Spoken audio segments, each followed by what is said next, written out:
अस्सलामुअलैकुम प्यारे दोस्तों। भारतीय रियासत उत्तर प्रदेश के शहर बनारस में गंगा नदी के किनारे हिंदुओं का पवित्र मंदिर काशीनाथ के करीब भारत की अकेली मस्जिद मौजूद है, जिसका नाम संस्कृत में है बाबरी मस्जिद की तरह ज्ञानवापी नाम की इस मस्जिद को हिंदू शहीद क्यों करना चाहते हैं? इस मस्जिद के साथ मौजूद कुएं में विश्वनाथ मंदिर के पंडितों और पुजारियों को जिंदा दफन क्यों किया गया था? इन तमाम सवालों के जवाब आप जान सकेंगे आज की इस वीडियो में। आपसे बस एक छोटी सी गुजारिश है, आप इस वीडियो को एंड तक जरूर देखें और चैनल पर पहली बार आए हैं तो चैनल को सब्सक्राइब कर लें। प्यारे दोस्तों, अक्सर हिंदू बादशाह औरंगजेब आलमगीर को मजहबी तौर पर दुश्मन बादशाह समझते हैं। उनके मुताबिक औरंगजेब ने विश्वनाथ मंदिर को हटवाकर ये मस्जिद तामीर करवाई थी, जिसकी वजह वो बताते हैं कि एक बागी मराठा पेशवा को फरार होने में मदद देने पर बादशाह ने सजा के तौर पर इस मंदिर को गिरवाकर यहाँ ये मस्जिद तामीर करवा दी। मंदिर को गिरवाकर मस्जिद बनाने का यह प्रोपेगंडा ऐसे बयान किया जाता है कि हिंदुस्तान में रहने वाली जनता बादशाह औरंगजेब को मंदिर गिरवाने वाला और हिंदुओं का दुश्मन समझने लगी। हालांकि असल हकीकत इसके बिल्कुल उलट है, जो खुद हिंदू मजहब की किताबों में मौजूद है, लेकिन लोग असल कहानी आम लोगों से छुपाते हैं और एक आम इंसान इनके झूठे इल्जाम को सच मान लेता है। सन 1969 को औरंगजेब आलमगीर एक फौजी कैंपन पर अपने लश्कर के साथ बंगाल की तरफ जा रहे थे। जब लश्कर वाराणसी की इस जगह से गुजरने लगा तो फौज में मौजूद राजाओं ने कहा कि इस मंदिर के आसपास रुकने का आदेश दिया जाए ताकि हिंदू रानियां काशीनाथ मंदिर में अपनी मजहबी रस्में कर सकें। बादशाह ने फौरन उनकी बात मान ली और लश्कर को सेफ्टी के लिए वाराणसी के चारों तरफ 5 मील तक फैला दिया गया। रानियां पालकियों में बैठकर गंगा में उतरी। मजहबी रस्में अदा करने के बाद विश्वनाथ मंदिर में पूजा पाठ के लिए चली गयीं और फिर शाम को ये तमाम रानियां वापस लौट आईं। लेकिन कच्छ के राजा ज्ञान सिंह की रानी और इसकी 2 दासियां वापस नहीं आईं और ये मंदिर में ही कहीं गायब हो गई थीं। रानी के गायब हो जाने पर चारों तरफ अफरा तफरी मच गई। ये खबर सुनकर बादशाह न सिर्फ अपने सिपाहियों बल्कि राजाओं के साथ खुद भी इस रानी की तलाश में निकल पड़ा। बहुत छानबीन के बावजूद कुछ पता न चला कि रानी को जमीन निगल गई या आसमान खा गया। फिर एक अजीबोगरीब मंजर सामने आया। अपनी बीबी की तलाश में नाकाम होने पर राजा ज्ञान सिंह ने गुस्से में दीवार के साथ लगे देवता गणेश को बुत को झिंझोड़ा तो अचानक दीवार अपनी जगह से सरकने लगी। लेकिन गणेश का ये बुत एक अजीब दीवार से लगा हुआ था। इस दीवार के पीछे मौजूद कमरे से ज्ञान सिंह की रानी को आजाद करा लिया गया। खोजबीन करने पर पता चला कि इस हरकत में मंदिर के पुजारी का हाथ था, जो पूजा के लिए आने वाली औरतों की दौलत और इज्जत लूटने जैसी हरकतों में शामिल थे। अब इस बार कच्छ के राजा के सम्मान पर हाथ डाला गया था। इसीलिए बादशाह औरंगजेब ने पुजारियों को खुद सजा देने के बजाय मुजरिमों को राजा के हवाले कर दिया, जो इंसाफ की एक बहुत बड़ी मिसाल है। औरंगजेब के जनरल और कच्छ के राजा ने सजा के तौर पर उन सभी पुजारियों को मंदिर के अंदर मौजूद कुएं में फिकवाकर कुआं बंद करवा दिया था।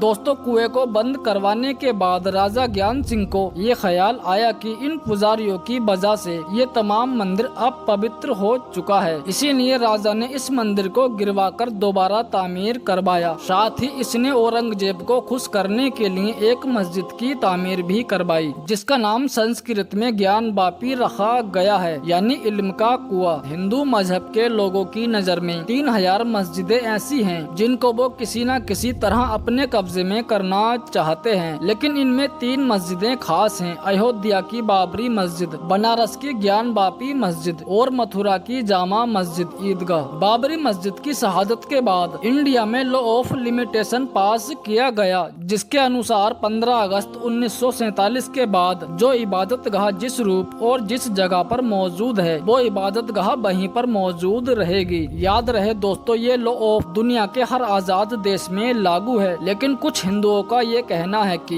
ये कानून उनके नजरिए में गलत है और ये कानून हिंदू देवताओं पर लागू नहीं होता है और न ही उन जगह पर जहां उनके देवताओं की निशानियां मौजूद हैं। मतलब ये कि कोई भी इंसान किसी भी देवता की मूर्ति या पत्थर काट कर रख दे और उसे अपनी मिल्कियत बता सकता है, चाहे उसका मालिक सदियों से वहाँ रहता हो। दोस्तों अब हम उस इल्जाम पर एक नजर डालते हैं जो सदियों से बादशाह औरंगजेब पर लगाया जा रहा था, जिसके अनुसार औरंगजेब को गैर मुसलमान और उनकी इबादतगाह का दुश्मन बताया जाता है। दोस्तों इसके लिए हमें हिस्ट्री की उस किताब को पढ़ना होगा जो BN पांडे ने लिखी थी, जिसका नाम हिंदू मंदिर और औरंगजेब आलमगीर की फरामानी है। ये किताब BN पांडे ने 1977 में तब लिखी थी जब हिंदुस्तानी पार्लियामेंट में अंग्रेजों ने अपनी मनमानी करना शुरू की थी। BN पांडे ने अपनी किताब में आलमगीर औरंगजेब को मंदिर गिरवाने वाले बादशाह के तौर पर नहीं बल्कि मंदिरों का सम्मान करने वाले बादशाह के तौर पर लिखा, जो तमाम पार्लियामेंट पर सत्ताधारी हो गया और कोई भी इंसान उनकी मुखालफत न कर सका। इस किताब के अनुसार लाल किले के करीब जैन मंदिर के पुजारी को बादशाह औरंगजेब की तरफ से वजीफा दिया जाता था। औरंगजेब ने अपनी सेविका जूलिया, जो कि ईसाई थी, इसकी शादी के खर्च और इसके धर्म के अनुसार उसके लिए एक गिरजाघर की तामीर करवाई और उन्होंने खर्च के लिए एक आदेश जारी किया जो आज भी नई दिल्ली के गोल डाक खाना चर्च में लटका हुआ है। सन 1959 में बनारस के मजहबी मंदिरों के इंचार्ज ब्राह्मणों को हिफाजत का शाही आदेश जारी किया। 1991 में बालाजी मंदिर के खर्च के लिए 8 गांव और काफी सारा टैक्स फ्री जमीन खरीदी। गुजरात में बहुत सारे जैन मंदिरों के लिए जमीनें अलॉट की और उज्जैन का महाकालेश्वर मंदिर देवता शिव के अहम मंदिरों में से एक है, जहां दिन और रात के समय एक दिया जिसे नदा दीप कहते हैं और ये जलता रहता है। पुराने जमाने से ही इस दिए को रोशन रखने के लिए रोजाना 4 सेर घी दिया जाता था। मंदिर के पुजारियों के अनुसार मौजूदा हुकूमत में ये भी रस्म प्रचलित रही, यहाँ तक कि औरंगजेब ने भी इस पुरानी रस्म का सम्मान किया। इन तमाम दावों के बावजूद भी आज हिंदुस्तान में बादशाह औरंगजेब को एक विलन और हिंदुओं का दुश्मन समझा जाता है, जिसकी वजह अंग्रेजों की लिखी वो घटना है जो सैकड़ों वर्ष से हिंदुस्तान में पढ़ाई जा रही है। फिलहाल दोस्तों आज की अपनी वीडियो को हम यहीं पर खत्म करते हैं। वीडियो पसंद आने पर न सिर्फ वीडियो को लाइक करें बल्कि अपने दोस्त अहबाब के साथ जरूर शेयर करें और इसी तरह की वीडियो हमेशा देखने के लिए हमारे चैनल को अभी सब्सक्राइब कर लें। अल्लाह हाफिज।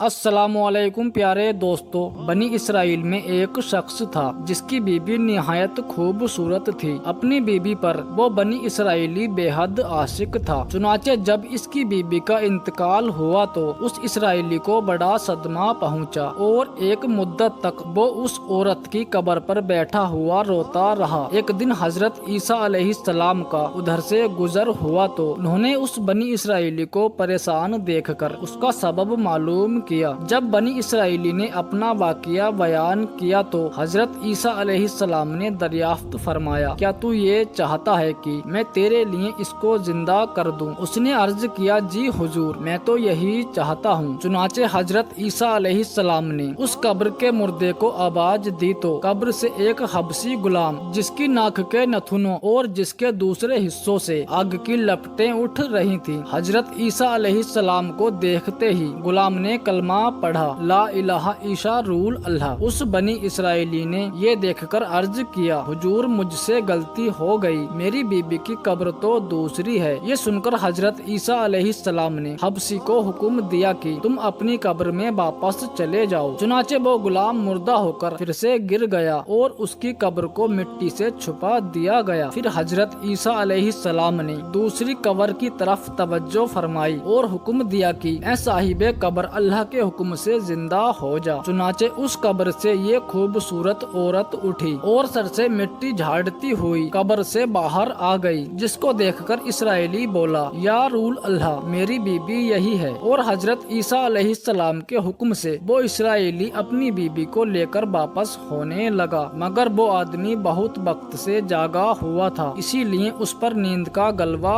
हो गया और बीबी से कहने लगा कि तेरी कब्र पे रोते रोते और जागने करने की वजह ने मुझे हलाक कर दिया है, इसीलिए मैं चाहता हूँ मैं कुछ देर आराम कर लूँ। बीबी कहने लगी कि हाँ, आप आराम फरमा लीजिए। चुनाचे वो इस्राएली बीवी की जानों पर सर रखकर सो गया। इतने में घोड़े पर सवार एक शहजादे का गुजर हुआ, जो अपने जमाने का बहुत हसीन शख्स था, जिसको देखकर वो औरत उस शहजादे पर आशिक हो गई और उसका दिल काबू में ना रहा। उसने शोहर का सर जानों से नीचे रखा और मोहब्बत और इश्क के गलवे से मजबूर होकर शहजादे के सामने जा खड़ी हुई। इधर जैसे ही उस शहजादे की नजर उस औरत पर पड़ी तो वो उसे देखकर उस पर आशिक हो गया और औरत की ख्वाहिश पर इसको अपने घोड़े पर बैठाकर ले गया। चुनाचे इसके शोहर ने इससे बेदार होकर अपनी बीबी को ना पाया तो निहायत परेशान होकर इसके मिलने की तस्वीर सोचने लगा। आखिर उसके कदमों के निशानों पर चलकर अपनी बीबी को तलाश कर लिया, जो शहजादे के पास पहुंच चुकी थी। उसको देखकर शहजादे से इस्राएली ने अर्ज किया, ये मेरी बीबी है, इसको छोड़ दीजिए। अभी शहजादा कुछ कह भी नहीं पाया था कि उस औरत ने कहा, मैं तेरी बीबी नहीं हूँ बल्कि शहजादे की कनीज हूँ। ये सुनकर शहजादा इस्राएली से कहने लगा, मुझसे मेरी कनीज लेना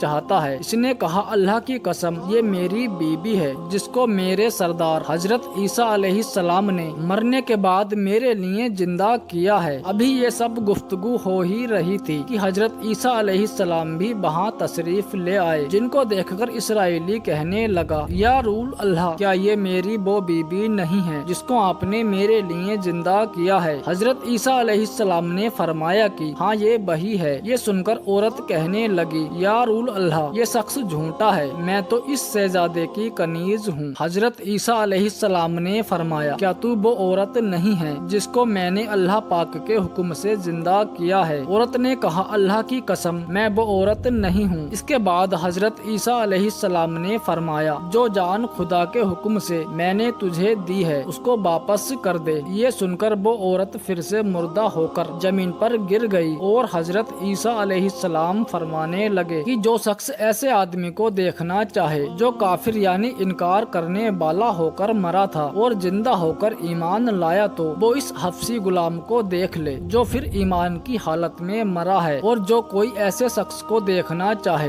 जो मोमिन मरा था, फिर अल्लाह ने उसको जिंदा किया और फिर वो काफिर होकर हालाते कुफ्र में मर गया, तो वो इस औरत को देख ले। दोस्तों, इस वाक़ये को देखकर इस्राएली ने कसम खाई, कभी भी निकाह नहीं करूँगा, और मैदानों की तरफ निकल गया जहाँ अल्लाह पाक की इबादत में मसरूफ रहकर उसे मौत आ गई। अल्लाह इस शख्स पर रहम फरमाए। मेरे भाइयों और बहनों, हमें इस वाक़ये से ये सबक मिलता है, दुनिया और आखिरत की कामयाबी अपने प्यारे आका हुजूर सल्लल्लाहु ताला अलैहि वसल्लम की इताअत और मोहब्बत से ही मिल सकती है। तो दोस्तों, हमें भी चाहिए हम अपने नबी की इताअत को सामने रखें, चाहे हमारा दिल माने या ना माने। अल्लाह पाक हम सबको इस वाक़ये से सबक हासिल करने की तौफीक अता फरमाए। फिलहाल दोस्तों, आज की अपनी वीडियो को हम यहीं पर खत्म करते हैं। वीडियो पसंद आने पर न सिर्फ वीडियो को लाइक करें बल्कि अपने दोस्तों में भी जरूर शेयर करें, और इसी तरह की वीडियो हमेशा देखने के लिए हमारे चैनल को अभी सब्सक्राइब कर लें। अल्लाह हाफिज।